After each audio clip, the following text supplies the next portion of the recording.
সুশ্রী লিখেছেন রবীন্দ্রনাথ ঠাকুর। রামানন্দ পেলেন গুরুর পর সারাদিন তার কাটে জপে তপে। সন্ধ্যাবেলায় ঠাকুরকে ভোজ্য করেন নিবেদন, তারপরে ভাঙে তার উপবাস। যখন অন্তরে পান ঠাকুরের প্রসাদ, সেদিন মন্দিরে উৎসব। রাজা এলেন, রানী এলেন, এলেন পণ্ডিতের দূর দূর থেকে, এলেন নানা চিহ্নধারী নানা সভায় ভক্তদল। সন্ধ্যাবেলায় স্নান শেষ করে রামানন্দ নৈবেদ্য দিলে ঠাকুরের পায়ে। প্রসাদ নামলো তার অন্তরে, আর হলো না সেদিন।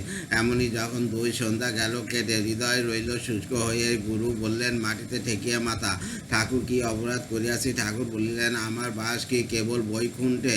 সেদিন আমার মন্দিরে যারা প্রকাশ পায়নি আমার স্পর্শ, যে তাদের সর্বাগ্যে। আমার আর এই পদার্থ নিয়ে প্রাণ প্রবাহিনী বইয়াছে তাদের শিরায়, তাদের অপমান আমাকে বেঁধেছে। আজ তোমার হাতে নৈবেদ্য অসুচি, লোক ইসিস রক্ষা করতে হবে হে প্রভু। বলে গুরু চেয়ে রইলেন ঠাকুরের মুখের দিকে। ঠাকুরের চোখও দীপ্ত হয়ে উঠল, বললেন, হে লোক সৃষ্টি স্বয়ং আমার, যার প্রাঙ্গণে সকল মানুষের নিমন্ত্রণ, তার মধ্যে তোমার লোক সৃষ্টির বেড়া তুলে আমার অধিকার সীমা দিতে চাও, এত বড় স্পর্ধা? রামানন্দ বললেন, প্রভাতে যাব, এই সীমা ছেড়ে দেব আমার অহংকার দূর করে তোমার বিশ্বলোকে।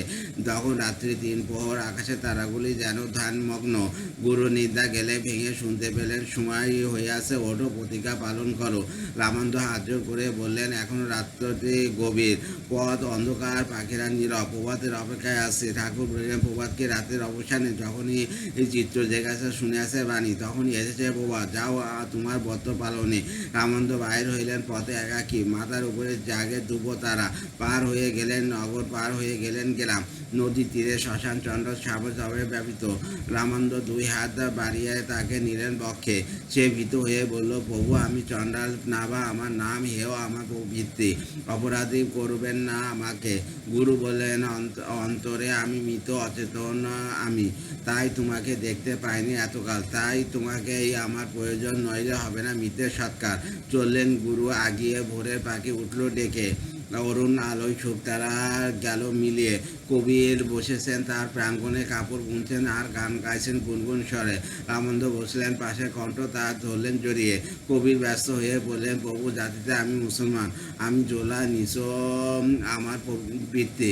রামানন্দ বললেন, এতদিন তোমার সঙ্গ পাইনি বন্ধু, তাই অন্তর আমি নগ্ন, চিত্র আমার ধুলোই মলিন। আজ আমি পারব সুচি বস্ত্র তোমার হাতে, আমার লজ্জা যাবে দূর হয়ে।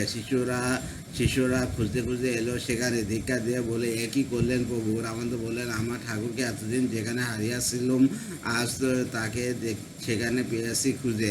সূর্য উঠল আকাশে, আলো এসে পড়লো গুরুর আনন্দিত মুখে। কাব্যগ্রন্থ পুঞ্চ। Thank you so much.